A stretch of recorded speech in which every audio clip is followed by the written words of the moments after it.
Shoqata e shkrimtarëve ONEUM në Tetov organizoi festivalin barkombëtar të poezisë Festat e Nëntorit për nder të datave të rëndësishme kombëtare për të shënuar ditën e alfabetit të gjuhës shqipe, ditën e flamurit dhe përvjetorin e pavarësisë së shtetit shqiptar. Manifestimi u mbajt në sallën e Kuvendit Komunal të Komunës së Tetovës.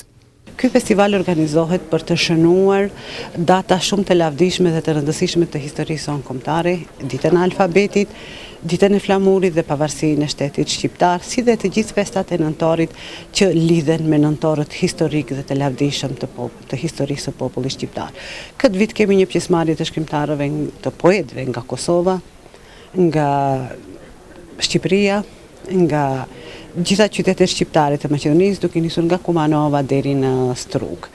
Dhe këtë vit kemi në kuadër të këtij aktiviteti edhe festivalin Portret Letrar, që i kushtohet dramaturgut dhe poetit post-mortum Selim Ramadanit, njëherët edhe me certifikat mirënjohje nderohet Ismail Arslani për publicistik, gazetari dhe pros, romansier që ka vepruar me dekada në qytetin e Tetovës duke e shënuar dhe duke ngritur lart këtë qytet. Pjesë e programit ishte dhe portreti letrar i aktorit dhe poetit të ndjer Selim Ramadani, ku lexuan poezi nga krimtaria e tij dhe një vlerësim letrar për veprën e tij nga Eyüp Aydini. Është vepër e shpirtit, e ndjenjeve të larta njerëzore, humane dhe i cili ka qenë një autor i ka botuar në për revistat të kohës, në për gazetat e kohës dhe tani ato janë mbledhur dhe janë rritur diku në për podrumet e Prishtinës dhe njëherët ka qenë artist i teatrit. Me mirënjohje u nderua edhe shkrimtari dhe publicisti Ismail Arslani për kontributin e tij në fushën e letërsisë, artit dhe gazetarisë dhe veprimtarisë të palodhur krijuese për kulturën dhe traditën shqiptare. Kjo mirënjohje për mua është shumë e veçantë.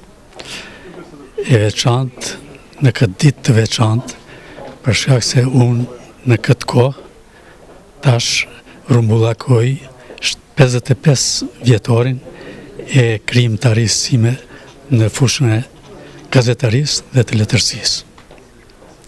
E përgëzoj shoqatën e shkrimtarëve ONEUM që ma bani këtë nder të më ndaj një mirënjohje dhe unë personalisht u uroj atyne të kenë sukses edhe më të madh në të ardhmen. Poezia në këto ditë festash nuk është thjesht varg, por një flamur shpirtëror që valvitet në çdo zemër. Ajo na kujton sakrificat, gjakun dhe ëndrat që ndërtuan Shqipërinë, duke e bërë nëntorin një muaj reflektimi, mirënjohje dhe dashurie për atë dheun dhe shqiptarët, me një përfshirje gjeografike nga e gjithë hapësira shqiptare. Poezit e tyre i lexuan Daud Dauti, Zymer Haliti, Leme Ahmeti, Mejreme Kajolli Tusha, Merita Abazi, Emra Bilali, Rudina Batku, Fatmire Doko Lumani, Jusufzia Ademi, Behare Neziri, Eyüp Aydini, Rami Kamberi, Bajram Ali Selimi, Daim Iljazi, Adem Abdullahu, Sulejman Mehazi, Artan Arslani, Syrja Etemi. Pika muzikore në flaut u luajtën nga Merita Emrullahi e aktiviteti u moderua nga Azra Alia. Një falemnderim i përzemërt për të gjithë poetët që me poezitë e tyre të bukura dhe recitimet plot frym e kanë madhështuar aktivitetin poetik kushtuar festave të nëntorit në shenjë vlerësimi, u nderuan me mirënjohje të gjithë pjesëmarrësit. Manifestimi u financua nga Ministria e Kulturës dhe Turizmit të Maqedonisë së Veriut.